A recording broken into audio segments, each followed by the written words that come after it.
السلام علیکم ورحمۃ اللہ وبرکاتہ۔ حامدا و مصلیا اما بعد، ماہ رمضان کی فضیلت کے تعلق سے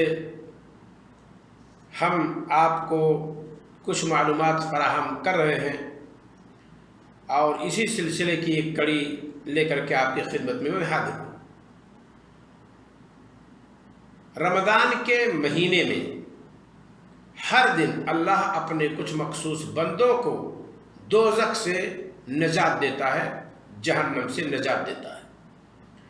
اس تعلق سے اگر آپ حدیث دیکھنا چاہیں گے تو رسول اکرم صلی اللہ علیہ وسلم نے ارشاد فرمایا، جیسا کہ ابو سعید خدری رضی اللہ تعالیٰ عنہ روایت کرتے ہیں، کیا فرمایا ہمارے نبی صلی اللہ علیہ وسلم نے؟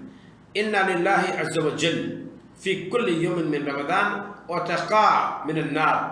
اللہ رب العالمین کے بہت سارے لوگ ہر دن رمضان میں کچھ آزاد کردہ ہیں آگ سے، یعنی اللہ رب العالمین کے بہت سارے بندے ایسے ہیں جن کو اللہ رب العالمین رمضان میں جہنم سے آزاد کرتا ہے۔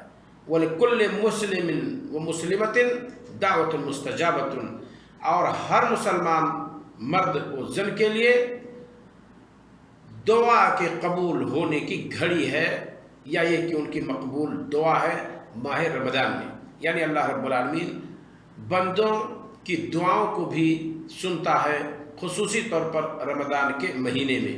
لہذا بندہ دعا بھی کرے اور اسی طریقے سے نیک عمل کرے تاکہ ان بندوں میں نام آ جائے جن بندوں کو اللہ رب العالمین رمضان کے مہینے میں جہنم سے آزاد کرتا ہے۔ اللہ رب العالمین رمضان کے 30 دن 29 دن میں سے کسی دن ہمارا اور آپ کا نام درج کر دے ان میں جن لوگوں کو اللہ رب العالمین جہنم سے آزاد کرتا ہے۔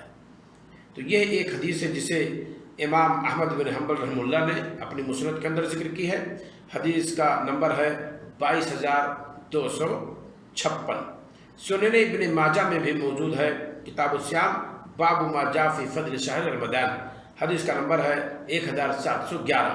اسی طریقے سے ابن شاہین کی کتاب فضائل شہر رمضان کے اندر بھی موجود ہے، حدیث کا نمبر ہے 10 اور صفحہ نمبر ہے کتاب کا 12۔ تو یہ ایک فضیلت ہے رمضان کے مہینے کی، اور یہ بھی کہہ سکتے ہیں کہ رمضان کے مہینے کے باعث مقدس ہونے کی ایک وجہ ہے، کیا کہ اللہ رب العالمین رمضان کی ہر رات یا اس کے ہر دن کو اپنے کچھ بندوں کو جہنم سے آزاد کرتا ہے۔ تو یہ بندے کو ہمیشہ دعا کرتے رہنا چاہیے کہ اللہ رب العالمین اسے ان لوگوں میں شامل کرے جن کو اللہ رب العالمین نے جہنم سے آزاد کر دیا ہے یا جہنم سے آزادی ان کے نام لکھ دی ہے۔ اللہ رب العالمین ہم سب کو اس کی توفیق عطا فرمائے۔ السلام علیکم ورحمۃ اللہ وبرکاتہ۔